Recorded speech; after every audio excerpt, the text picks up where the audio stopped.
Welcome to Gifted Underachievers, the podcast for mid-level creatives with delusional ambitions. In this segment, Pat apologizes to James for failing to prepare an agenda for the Gifted Underachievers content meeting, and, well, we should have had an agenda. Nonetheless, the Gifted Underachievers have a thoughtful and substantive discussion on why exercise is so critical to our creative health and how we stay motivated. I'm just sorry about the agenda thing. I've totally dropped the ball on that. No, you got a lot going on, and I've dropped balls. Like my balls are They're not. They're on the floor. Are they rolling? How far from your body do they roll? I can, they're. Well, it's a little chilly in the water.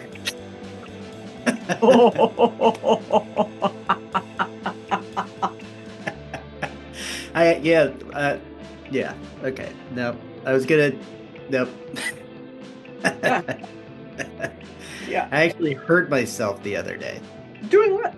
Sitting down too quickly.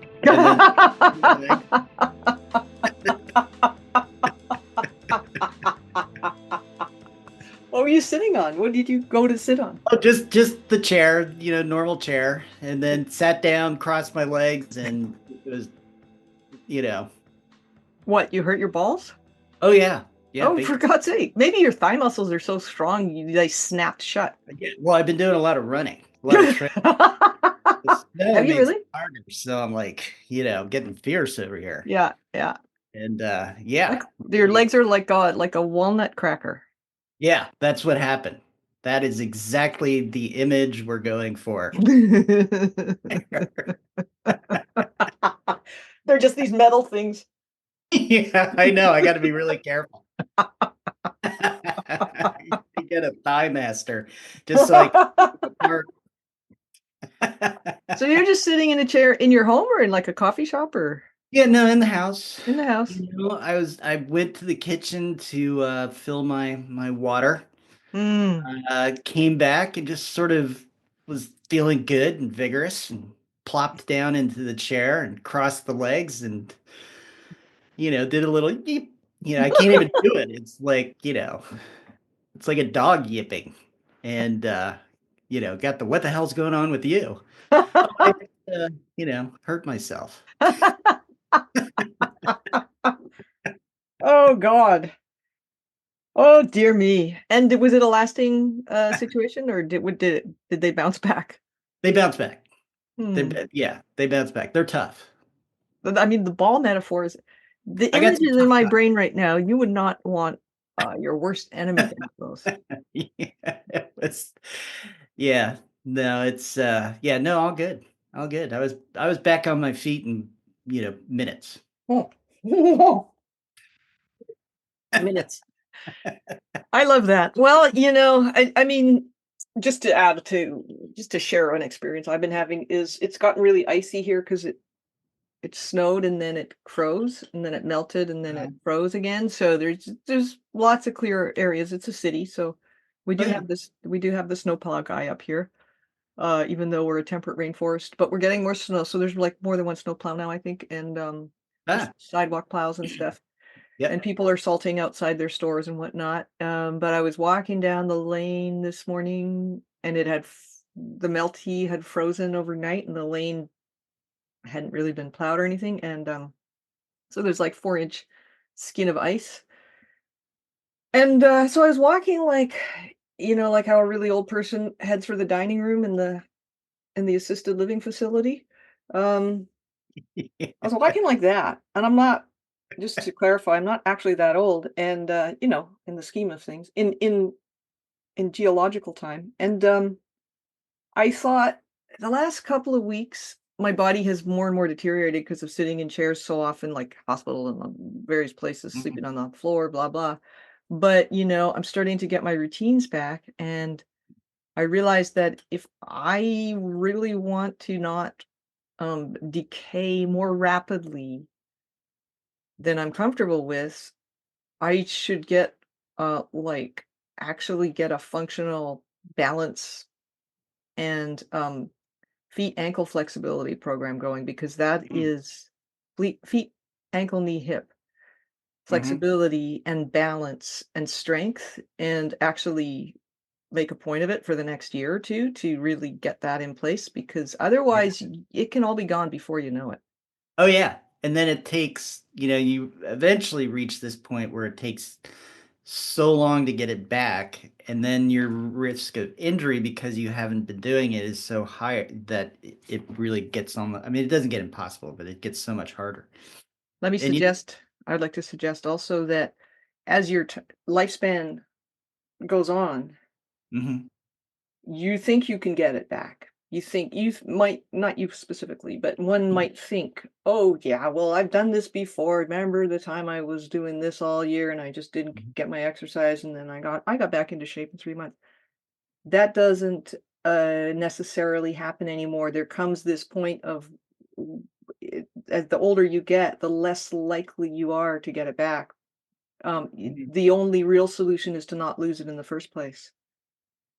But Yeah. if you find that you have started to lose it, you cannot wait even a week to start getting it back, Yeah. because it will become the rest of your life, and then you'll Yeah. go, "Oh, now I wanna get it back," and like you just said, it's riddled with injury and good intentions Mhm. and bad habits and all that stuff, and you just never get it back, and then suddenly you're walking Yeah. like somebody hurrying to the dining room in an assisted living facility. Yeah. And the trick is finding something that motivates you, right? Yeah! And Good one. that's the tricky part. Yeah, So I for never thought of me, that. trail running, I just love it, Yeah, right? It's so good for the head, yeah. and it's a very intentional thing because we don't have like really smooth trails. It's all Mhm. lots and lots of rocks and roots. So you've got to be very intentional where you land your feet. So you can't So think about other stuff. yeah, you're like, you have this focus and this meditation that's Yeah, really awesome.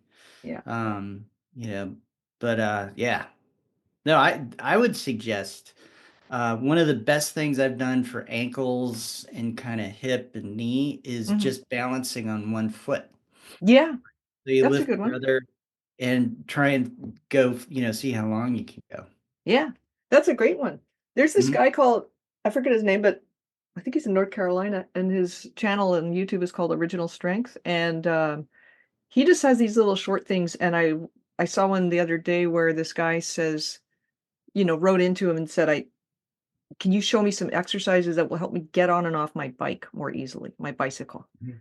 So the guy just said he kinda got a, I forget what he used, but he got an obstacle, like a chair or something, and then he just showed how many ways you could swing your leg over it from all directions Oh, to the wow. right height. Like, so that's functional fitness. It works on your balance, it works on it's aimed at, actions you need to take in your life, uh, which is for this other guy was getting on a bike so he could go exercise on his bike, And so I tried it with my cat post, which was a little small, but I was surprised at how much balance it took and how much it used my proprioception and my Yeah. ankle flexibility. So I'm gonna keep doing that one, but I need to be a little bit more regimented about it. I'm too casual.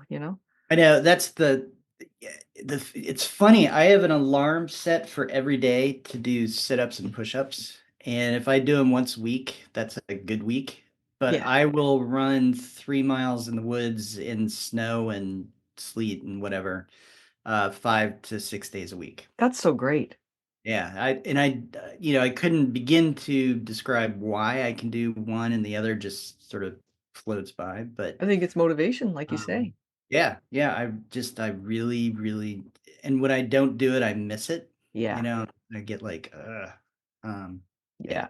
Yeah, that's a good, I think motivation is key.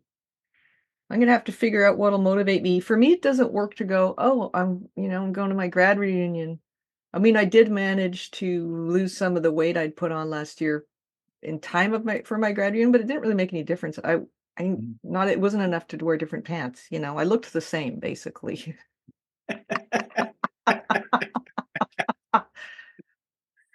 Yeah, I know that's the best when, and I try not to do it based on weight because I'm very good. Like my body clings onto every calorie with a death grip of Auschwitz survivor. Um, it's like it's ridiculous, and so I try not to think about that so much. Hmm. And it's really just what do I enjoy doing? Yeah, You know, that makes sense. like I hate going to a gym. I hate people like the whole vibe. Just you know, Yeah. running into people at the gym is difficult. I guess You because know, you're in a smaller town. See, I like going to the gym because you get it over with really fast. They've got a swimming pool, they've got a sauna, and they've got a workout room in the same building. yeah, So I can be I in and like out in an hour. see, I like that, but it's like programmed. You know what Yeah, I it mean? it Like is. it's like here's the program piece. And so one of the reasons why I like running is because if I walk, I have to walk longer. So I Yeah, have if you run you do less it's and quicker. that kind of thing. But Mhm. I don't know, it's just it doesn't feel it feels like getting out in the woods. It doesn't feel like, oh, I'm going to the gym, No, exactly. kind of Yeah, thing. that makes sense. And do you have to drive to where you start running? Yeah, not very far, not too far. Yeah. But yeah, which is funny because we've got a YMCA literally a block down the street, Right. and I hate it. Yeah. And I don't go. And my where I run is probably about 10 minutes away, maybe 15 at By the car. outside Yeah. by car. It's worth it Uh, though, right? but I love it. And I get there, it's like the ride there, and I'm kind of, the day is going behind me Mm, and pull into the little trailhead parking and, off I go. yeah, Yeah, and once you're there, right? It's not like exactly. I'm not Exactly. going to get there and bail out. No, that's really great. I love it. I think that's really smart. And I was reading Haruki Murakami's called Novelist as a something something, and in one of those essays he talks about how he has sort of used fitness as an antidote to the sitting life that it takes to Mhm. write a novel, 5 6 hours a day of sitting, Yeah. and I how you it requires physical strength to actually sit for that long without being ruined, without ruining your body. Yeah. No, I need to read that essay. I have not read it, but I think it's called What I Think Yeah. About When I Run or something like His little that. memoir, yeah, that's a good one too. This is Loved a it. different one, but Yeah, yeah. yeah. But But anyway, okay. all good. Fitness, we do it. Great. We love it. So we can call that segment James's balls. Um, Now, remember what my friend Mo said about the fact that sometimes we title the segments in a way that makes her not want to listen to them? I think that might be true of that one. all right. Fitness and the sedentary life. Fitness and the sedentary creative. There we go. Thanks for listening to Gifted Underachievers, the podcast for mid-level creatives with delusional ambitions. We'd love to hear how we're doing, so please leave a comment, join our chat page, or send us an email at giftedunderachievers@substack.com. You can also find us at Spotify, iTunes, and anywhere else you like to get your podcasts. Also, don't forget to check out the links on our Substack page for each segment. Some are fun, some are incredibly helpful, and some are a bit moving. So give them a look. We'd love it if you did. And leave a comment, please, too. Thank you. Have an awesome day.